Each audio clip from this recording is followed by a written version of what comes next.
ಭಾರತದಲ್ಲಿ ವಿಭಿನ್ನ ಬಗೆಯ ಸಂಪ್ರದಾಯ ಆಚರಣೆ. ಕೆಲವೊಮ್ಮೆ ಸಂಪ್ರದಾಯಗಳಂತೂ ತುಂಬಾ ಅಚ್ಚರಿಯನ್ನ ಉಂಟು ಮಾಡುತ್ತೆ. ಪ್ರಾದೇಶಿಕ ಸಂಪ್ರದಾಯದಂತೆ ಮದುವೆ ಕೂಡ ನಡೆಯುತ್ತೆ.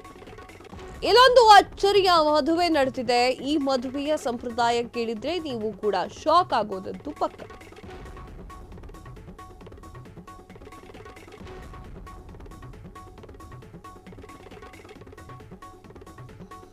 ವಧು ಮದುವೆಯಾದ 7 ದಿನದವರೆಗೆ ಬಟ್ಟೆಯನ್ನ ಧರಿಸುವಂತೆ ಇಲ್ಲ.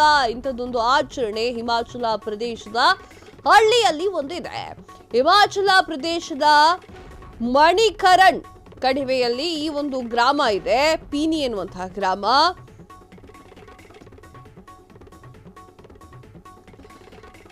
ಅವರು ಈ ಸಂಪ್ರದಾಯವನ್ನ ಆಚರಣೆ ಮಾಡ್ತಾರೆ. ಈ ಸಂದರ್ಭದಲ್ಲಿ ವಧು ಹಾಗೂ ವರರು ಮಾತನಾಡುವಂತೆ ಇಲ್ಲ. ಭಾರತೀಯ ವಿವಾಹಗಳಲ್ಲಿ ಅನೇಕ ವಿಚಿತ್ರ ಸಂಪ್ರದಾಯಗಳು ಕೂಡ ಇದೆ. ಎಸ್,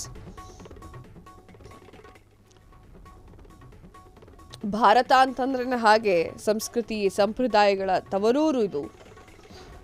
ಭಾರತದಲ್ಲಿ ವಿಭಿನ್ನ ಬಗೆಯ ಸಂಪ್ರದಾಯಗಳು ಆಚರಣೆಯಲ್ಲಿ ಇರೋದು ಕಾಮನ್ ಆಗಿದೆ. ಕೆಲವೊಂದು ಸಂಪ್ರದಾಯದಂತೂ ಭಾರಿ ಅಚ್ಚರಿಯನ್ನ ಮೂಡಿಸುತ್ತೆ. ಪ್ರಾದೇಶಿಕ ಸಂಪ್ರದಾಯದಂತೆ ಮದುವೆ ಕೂಡ ನಡೆಯುತ್ತೆ. ಇಲ್ಲೊಂದು ಅಚ್ಚರಿ ಮದುವೆ ಕೂಡ ನಡೆದಿದೆ. ಈ ಮದುವೆಯ ಸಂಪ್ರದಾಯ ಸಂಸ್ಕೃತಿಗಳನ್ನ ನೀವು ಕೇಳಿದ್ರೆ ನಿಜಕ್ಕೂ ಕೂಡ ಶಾಕ್ ಆಗ್ತೀರಾ. ಯಾಕಂತಂದ್ರೆ ಈ ಒಂದು ಮದುವೆಯಲ್ಲಿ ಭಾರಿ ಅಚ್ಚರಿ ಪಡಿಸುವಂತಹ ಒಂದು ವಿಚಾರ ಇದೆ. ವಧು ಮದುವೆಯಾದ 7 ದಿನದವರೆಗೆ ಬಟ್ಟೆಯನ್ನ ಹಾಕಿಕೊಳ್ಳುವಂತೆ ಇಲ್ಲ. ಅಂಥದ್ದೊಂದು ಆಚರಣೆ ಹಿಮಾಚಲ ಪ್ರದೇಶದ ಒಂದು ಹಳ್ಳಿಯಲ್ಲಿದೆ. ಹಿಮಾಚಲ ಪ್ರದೇಶದ ಮಣಿಕರಣ್ ಕಣಿವೆಯಲ್ಲಿರುವಂತಹ ಪೀನಿ ಎನ್ನುವಂತಹ ಒಂದು ಗ್ರಾಮದಲ್ಲಿ ಈ ಒಂದು ಸಂಸ್ಕೃತಿ ಸಂಪ್ರದಾಯ ಇದೆ.